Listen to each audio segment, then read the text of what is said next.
अस्सलाम वालेकुम। Welcome to my YouTube channel learning with G. आज मैं आपके साथ एक असाइनमेंट शेयर करने लगी हूँ।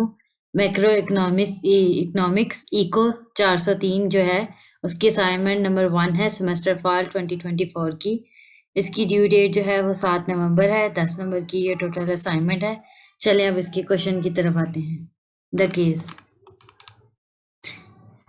Pakistan has been experiencing significant economic changes over the past few decades यानी कुछ सालों से जो पाकिस्तान में इकोनॉमिक जो माशी हालात जो हैं वो चेंज हो रहे हैं। Pakistan gross domestic product which is measure of economic size and well being is influenced by various sectors including agriculture industry and services.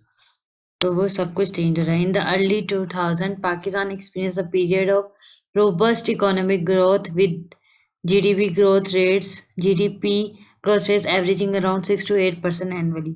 Pakistan also has also been experiencing fluctuating inflation rates for many years, influenced by several factors. In year 2022, inflation rates soared to over 20% due to factors such as supply chain disruption, rising global commodity prices, and depreciation of the Pakistani rupee.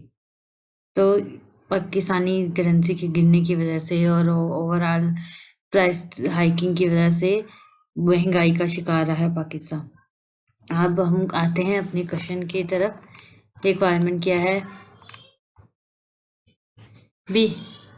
Being a student of macroeconomics, consider the following hypothetical data of prices and quantities for three goods that are being produced in an economy for 3 years. 3 साल के लिए एक चीज़ जो है वो use की जा रही है। Suppose that the basket contain 20 pencil 16 books and 30 burgers each year.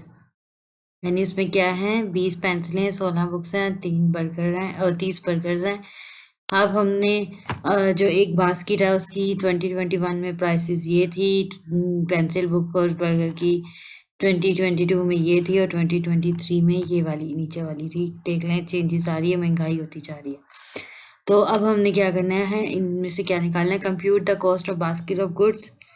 जो बास्केट बनाई है, रेडी की है, उसकी प्राइस निकालनी है हर साल के लिहाज से। कंज्यूमर प्राइस इंडेक्स निकालना है हमने।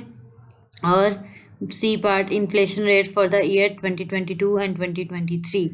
और ये जो है पहले 2 सवाल 3-3 नंबर के और ये नीचे वाला सी पार्ट जो है वो 4 नंबर का है। Each part contain marks, so do each part separately and carefully. Stepwise working is required. Only answers will not be acceptable. यानी स्टेप बाय स्टेप आपको नहीं करना है। इम्पोर्टेंट क्या है? Extra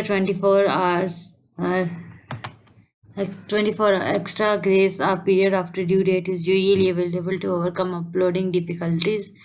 This time should be only used to meet emergency and above mentioned due dates should always be treated as final to avoid any inconvenience. यानी 7 तारीख से पहले पहले ही कर दें, बेशक 8 तारीख वाला दिन भी मिल जाए। और ये जो है आपने वर्चुअल यूनिवर्सिटी के LMS के ऊपर ही इसको अपलोड करना है। असाइनमेंट के सॉल्यूशन को आपने मेल वगैरह या व्हाट्सएप वगैरह नहीं करना होता। फॉर्मेटिंग वो कह रहे हैं कि टाइम न्यू रोमन होनी चाहिए या एरियल फॉन्ट स्टाइल होना चाहिए, फॉन्ट साइज 12 होना चाहिए। जो है MS वर्ड में आपने सबमिट करानी है। और आप ओपन ऑफिस फॉर्मेट भी यूज़ कर सकते हैं। फॉन्ट कलर जो है वो ब्लैक एंड ब्लू होना चाहिए, ठीक है। और प्लेजरिज्म आता है, अपने 100% कॉपी नहीं करनी कोई भी असाइनमेंट, ठीक है। और ये जो है इसमें मैथमेटिकल कैलकुलेशन जो है वो आप मैथ ऐप सॉफ्टवेयर के ज़रिए करेंगे। चलते हैं अब इसके सॉल्यूशन की तरफ। पार्ट नंबर 1 था cost of basket of goods. ये जो बास्केट बनाई है उसकी कीमत क्या है? अब आपको जनरली भी पता है कि जो चीज़ एक की कीमत है उससे हमने जितनी वो है मल्टीप्लाई कर देनी है और सबको ऐड करते जाना है। जैसे हमारे पास बास्केट की उसने कहा है एक बास्केट में 20 पेंसिलें हैं तो 50 एक पेंसिल की कीमत है, तो इसको मल्टीप्लाई करेंगे। फिर प्लस उसमें 16 बुक्स हैं, एक बुक की कीमत है 100, तो इसको मल्टीप्लाई करेंगे और प्लस करेंगे किससे 30 मल्टीप्लाई बाय 150 से। तो ये एक आपको पैटर्न मैंने बता दिया, यही यहाँ पे फॉर्मूला लगेगा। तो हमने तीनों ईयर्स की कॉस्ट निकालनी है। ये देखें, इसमें 20 मल्टीप्लाई बाय 50 आ जाएगा, प्लस फिर 16 इंटू 100 प्लस 30 इंटू 150, जो आंसर आया वो ये, और इनको टोटल करके हमारे पास 7100 आ गया। इसी तरह ईयर कॉस्ट ऑफ बास्केट 2022 के लिहाज से यहाँ 55, 110 और 170 था। ये तो सेम रहने ना, 20, 16 और 30। तो ऐसे ही हमने करना है 20 मल्टीप्लाई बाय 55, 16 मल्टीप्लाई बाय 110 और 30 मल्टीप्लाई बाय 170 आ जाएगा। जो इनके आंसर्स है वो ये, और ये प्लस होके 7960 की वैल्यू आ गई। इसी तरह ईयर को जो है 2023 की कॉस्ट ऑफ बास्केट जो है ये 60, 140 और 190 को इस तरह कॉरेस्पॉन्डिंग 20, 16 और 30 से मल्टीप्लाई करके आप उसमें ऐड कर देंगे। वही चीज़ यहाँ पे हमने कर ली। ये इनका रिजल्ट जो है वो उसको भी प्लस किया, ये 9140 आ गया इसका answer. Thus the cost of basket for each year are, हर साल की 2021 की ये यहाँ से हमने जो लिखा हुआ है एक दफ़ा इधर लिख दिया। ठीक है, अब चलते हैं next part, consumer price index CPI जो है वो क्या है। The consumer price index measures the average changes in price over time with 2021 as our base year. वो हमने इसलिए लिया क्योंकि उसने कहा था यूज 2021 एज बेस ईयर। तो हमने क्या करना होता है, ऊपर जिस ईयर की मेजर करनी है वो लेते हैं, नीचे बेस ईयर की लेते हैं और मल्टीप्लाई कर देते हैं 100 से। ठीक है, अब यहाँ क्योंकि बेस ईयर भी 2021 था और ये भी 2021 है, तो ज़ाहिर ये ऊपर वाला और नीचे वाला सेम हो जाएगा, तो इसका आंसर 100 आ जाएगा। ठीक है, अब 2022 क्या था, ये वैल्यू 7960, नीचे 7100 आया। जो इनका आंसर है उसको मल्टीप्लाई कर देंगे हम 100 से, तो 112 इसका आंसर आ गया। इसी तरह 2023 का ये जो आंसर था उसको मल्टीप्लाई करेंगे, डिवाइड करेंगे 7100 से, जो आंसर आया उसको मल्टीप्लाई करेंगे 100 से, और तो ये हमारे पास आंसर आ गया। आपने इसको 4 डिजिट्स तक लिख लेना है पॉइंट के बाद।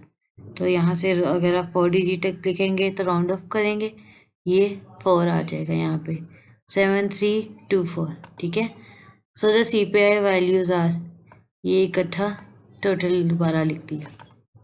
अब part C, inflation rate for 2022 and 2023. The inflation rate is the percentage change in the CPI from one year to the next. तो फॉर्मूला क्या है, CPI in current year minus CPI in previous year divided by CPI in the previous year multiply by 100। ठीक है, अब हमने 2022 और 2023 का निकालना है, तो CPI 112 माइनस 100, क्योंकि प्रीवियस ईयर ये देख लें, ये 112 है तो इससे प्रीवियस था 100। 112 माइनस 100 डिवाइडेड बाय 100, और ओवरऑल आंसर को 100 से मल्टीप्लाई कर देना है। तो आप ये देख लें कि ये 100 तो 100 से वैसे ही कैंसिल हो गया ना, क्योंकि ये बटे के नीचे था। तो आंसर क्या आ गया आपके पास, 12% इन्फ्लेशन रेट है। अब हम नेक्स्ट की बात करें तो उसके प्रीवियस ईयर इसका 128 है, तो इसका 112 है। तो 128 में से हमने 112 को माइनस करना है, और जो आंसर है उसको 100 से डिवाइड करके, सॉरी, जो आंसर आएगा उसको, क्योंकि CPI इन प्रीवियस ईयर है तो 112 भी नीचे आएगा, इसको 112 से डिवाइड करके मल्टीप्लाई बाय 100 कर देंगे, तो ये हमारे पास इन्फ्लेशन रेट की परसेंटेज आ गई। तो देयरफॉर इन्फ्लेशन रेट्स आर 2022 का 12% है और 2023 का 14.9457। अगर आप पॉइंट के बाद 4 डिजिट तक लेंगे तो 57 तक आ जाएगा। तो यहाँ पे ये असाइनमेंट का सोल्यूशन ख़त्म होता है। अगर आपको मेरी वीडियो पसंद आई हो तो वीडियो को लाइक करें, चैनल को सब्सक्राइब करें, और इस वीडियो को ज़्यादा से ज़्यादा स्टूडेंट तक शेयर करें ताकि वो उनको ये असाइनमेंट बनाने में हेल्प मिल सके। अगर आपको कोई और असाइनमेंट भी रिक्वायर्ड हो जो हमारे चैनल पे अभी अपलोड नहीं है, तो आप व्हाट्सएप नंबर जो चैनल की डिस्क्रिप्शन में लिखा हुआ है उस पर कांटेक्ट करके हमें असाइनमेंट का वो जो क्वेश्चन फाइल है वो भेज सकते हैं और आपको असाइनमेंट का सॉल्यूशन वीडियो के फॉर्म में मिल जाएगा। अब दे मुझे इजाज़त, मिलते हैं नेक्स्ट वीडियो में। तब तक के लिए अल्लाह हाफिज़।